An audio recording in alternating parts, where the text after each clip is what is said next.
एक छोटा सा गांव था। नाम था सोनापुर। वहाँ एक गरीब दंपति किशन और मीरा अपनी रोजी रोटी के लिए आलू पूरी का ठेला चलाते थे। उनकी पूरी का स्वाद लाजवाब था। मसालेदार आलू की सब्जी, ऊपर से हरी मिर्च और धनिया की खुशबू, और फूली फूली गरम पूरी। लेकिन पता नहीं क्यों अब उनके ठेले पर कोई आता ही नहीं था। उसी गांव में मोहन नाम का एक आदमी भी आलू पूरी बेचता था। उसके ठेले पर रोज इतनी भीड़ रहती कि जगह भी नहीं मिलती थी। एक दिन दो ग्राहक वहीं बात कर रहे थे। अरे भाई, ये मोहन की पूरी में वो बात नहीं है। स्वाद तो किशन वाली पूरी में है, पर जाने क्यों पैर खुद ब खुद मोहन के ठेले की ओर खिंच जाते हैं। सही कहा रे। पहले तो रोज किशन की पूरी ही खाते थे।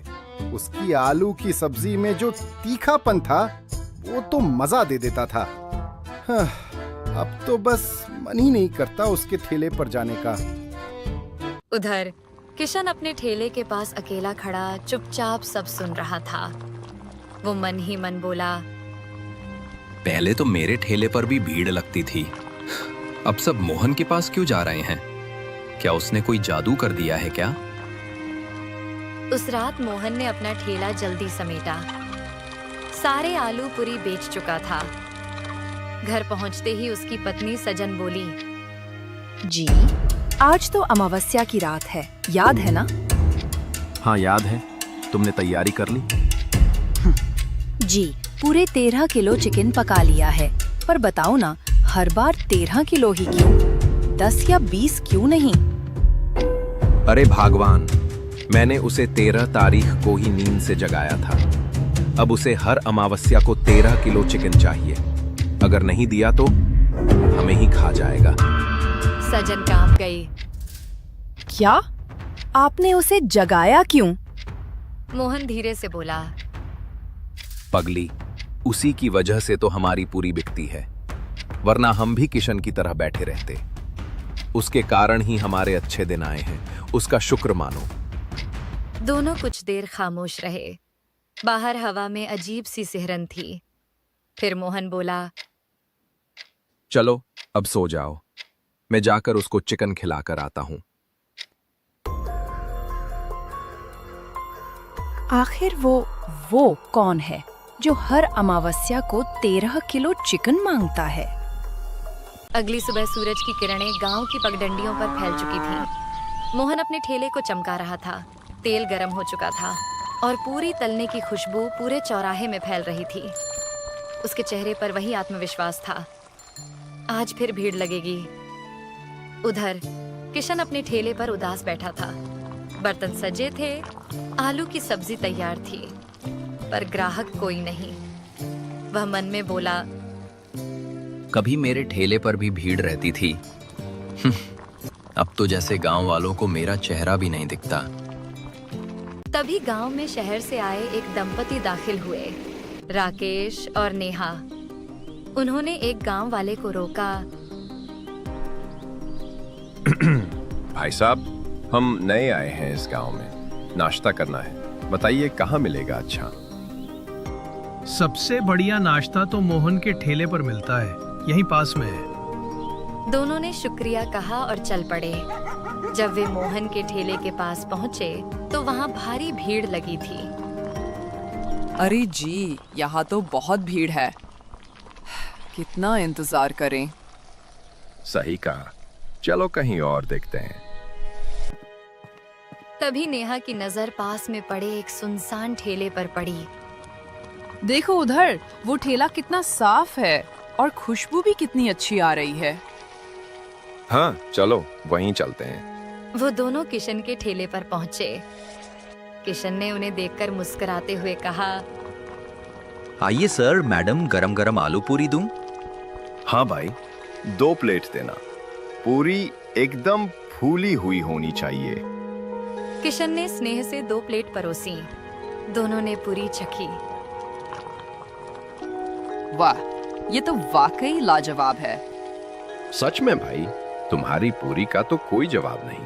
पर एक बात बताओ, इतने बढ़िया स्वाद के बाद भी यहाँ कोई ग्राहक क्यों नहीं? क्या बताऊं साहब, उस मोहन ने कुछ जादू कर रखा है। गांव वाले अब मेरे ठेले की तरफ देखते भी नहीं।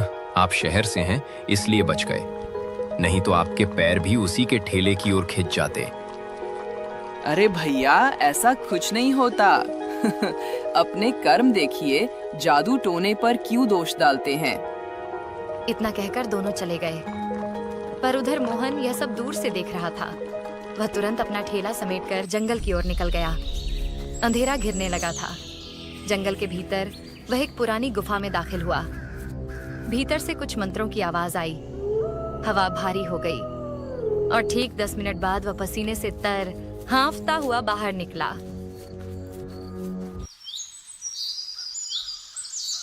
अगली सुबह वहीं शहर वाले फिर नाश्ते के लिए निकले। सुनो जी, पता नहीं क्यों मेरा मन उस मोहन के ठेले पर जाने का कर रहा है।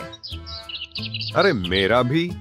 कल तो मैंने कहा था वहां भीड़ ज्यादा है, फिर भी मुझे आज वहीं जाने का मन कर रहा है। दोनों हंसते हुए सीधे मोहन के ठेले पर पहुंचे। किशन दूर से यह सब देख रहा था। उसका चेहरा सफेद पड़ गया। तो अब उन पर भी जादू चल गया। जब राकेश और नेहा नाश्ता करके लौट रहे थे तो रास्ते में गांव के मुखिया मिल गए। कैसे हैं शहर वाले बाबू? कैसा लगा हमारा गांव? बहुत प्यारा गांव है मुखिया जी। बस एक अजीब बात है, कल हम किशन के ठेले पर गए थे, आज जाने क्यों हमारे पैर खुद ब खुद मोहन के ठेले की ओर खिंच गए। कुछ तो अजीब है उस ठेले में। अरे नहीं बाबूजी, कुछ अजीब नहीं। मोहन के आलू पूरी का स्वाद ही ऐसा है कि लोग खुद खिंच जाते हैं। पर राकेश और नेहा जब आगे बढ़े तो दोनों के मन में एक ही सवाल गूंज रहा था, क्या सचमुच स्वाद खींचता है या फिर मोहन का कोई रहस्यमयी राज? शाम का समय था। किशन अपने घर में चूल्हे के पास बैठा था कि तभी दरवाजे पर दस्तक हुई। दरवाजा खोला तो सामने राकेश और नेहा खड़े थे। अरे सर, मैडम, आप यहाँ मेरे घर पर? किशन जी, जो आपने कहा था, लगता है वो सब सच है। देखा, मैंने पहले ही कहा था वो मोहन कोई साधारण आदमी नहीं है। पर आपको यकीन ही नहीं हुआ। अब यकीन हो गया है किशन। जो आज हमने देखा उसके बाद शक की गुंजाइश नहीं बची। किशन हैरान होकर बोला, क्या देखा आपने? हमने मोहन को जंगल की तरफ जाते देखा। एक थैली में कुछ था, शायद वही राज छिपा है वहां। तो फिर देर किस बात की? चलो आज उस जादू का पर्दा फाड़ ही देते हैं। तीनों जंगल की ओर निकल पड़े। हवा ठंडी थी, पेड़ झूम रहे थे और चारों तरफ एक रहस्यमय सन्नाटा था। सुनिए, ये कैसी गंध है? चिकन की खुशबू जैसी। लगता है मोहन ने ही चिकन लाया होगा। दूसरा कौन जंगल में चिकन लाएगा? कुछ दूर जाने पर उन्हें एक पुरानी गुफा दिखाई दी। गुफा के भीतर से किसी के बड़बड़ाने की आवाज आ रही थी, जैसे कोई मंत्र पढ़ रहा हो। किशन सुनो, ये आवाज मोहन की लग रही है। मुझे डर लग रहा है, वापस चलें? नहीं नेहा जी, अब पीछे नहीं हटेंगे, चलिए। तीनों धीरे धीरे गुफा के अंदर गए। उस रात के बाद किशन, राकेश और नेहा को किसी ने फिर कभी नहीं देखा। कहते हैं तीनों उसी गुफा में कैद हो गए और मोहन का राज राज ही रह गया। अगली सुबह मोहन ने हमेशा की तरह अपना ठेला लगाया, मुस्कुराते हुए पूरी तलने लगा और इसी तरह खत्म हो गई कहानी एक लालची आलू पूरी वाले की।